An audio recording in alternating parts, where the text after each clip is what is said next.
खुलुमबाय लोगोफोर, गोजोन फुंबिलि बयनिसिमबो। नोंथांमोनखौ डियार ब्रह्म चेनेलाव बयखौबो बरायनाय बावहरग्रोनाय जाबाय।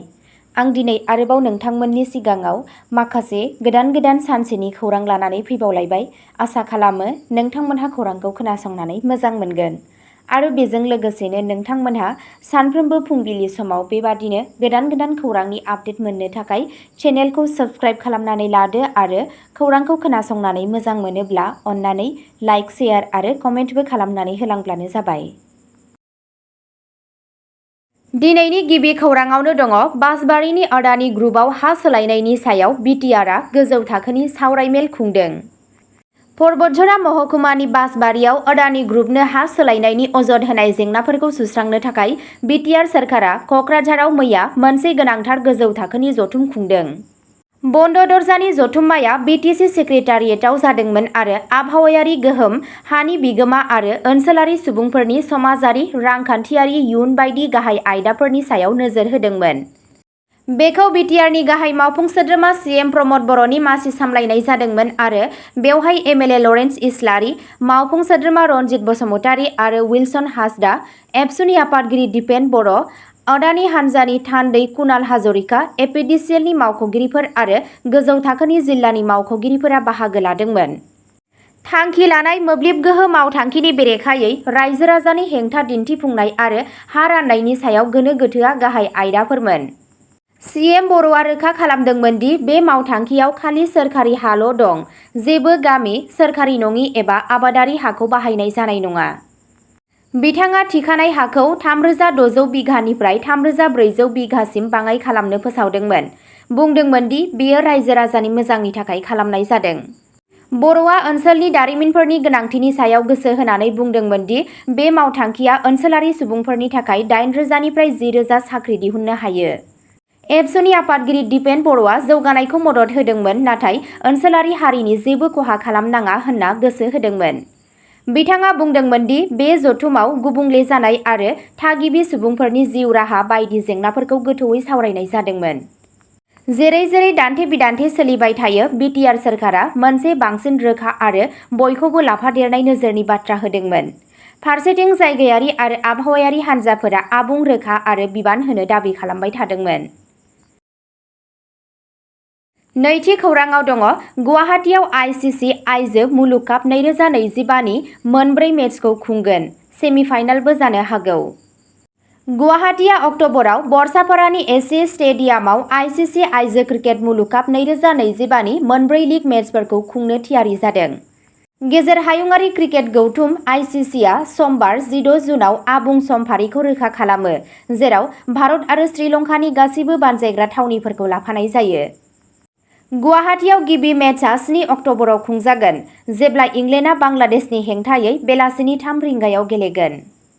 इंलेन्डआ 11 अक्ट'बर खालि श्रीलंकाजों गेलेनो थाखाय बे जायगायावनो फैफिनगोन, बेलासिनि 3 रिंगायावबो।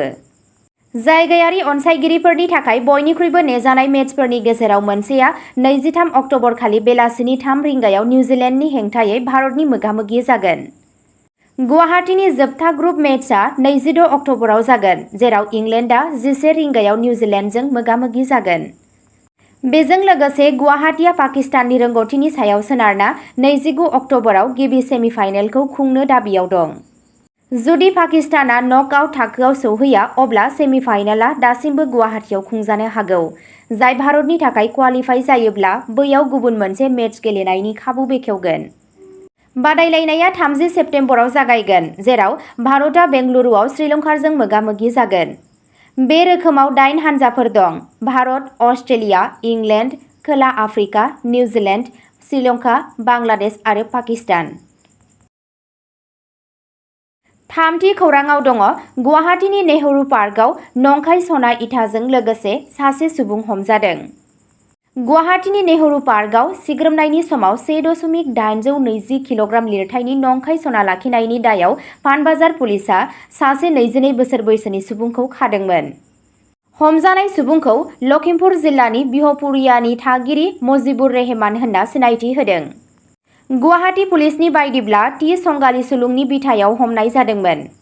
पानबाजार पुलिस थानानि मोनसे नोगोर गुवाहाटी पुलिस बिफान (सिजिपिडि) हानजाया अपारेसनखौ खालामदोंमोन।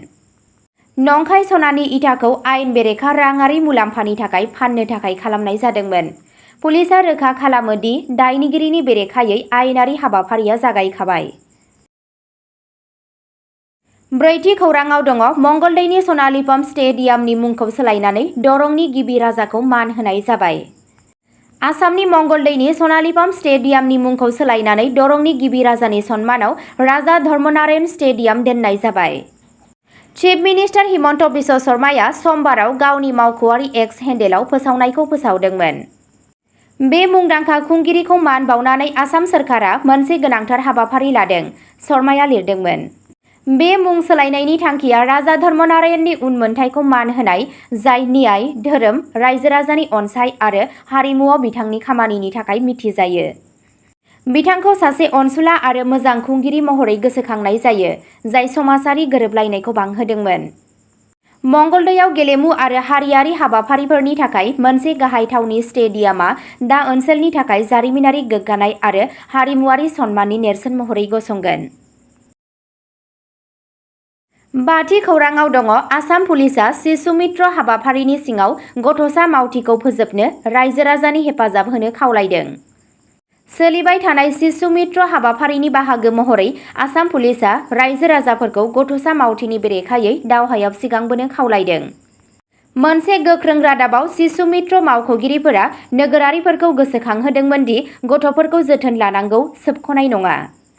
बिथांमोनहा सुबुंफोरखौ चाइल्डलाइन 1098 आव कल खालामनानै एबा खाथिनि पुलिस थानायाव खौरां होनानै गथ'सा मावथि एबा नखरारि हेफाजाबगिरि महरै खामानि मावनाय गथ'फोरनि जायखिजाया जाथायखौ थाबैनो रिपर्ट खालामनो खावलायदोंमोन।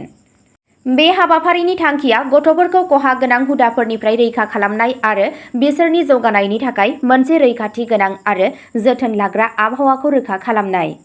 पुलिसआ बेखौबो नारसिनदोंमोन दि गथ'सा मावसाया मोनसे साजा होजाथाव दाय आरो समाजजों बेखौ नेवसिगारनो नाङा।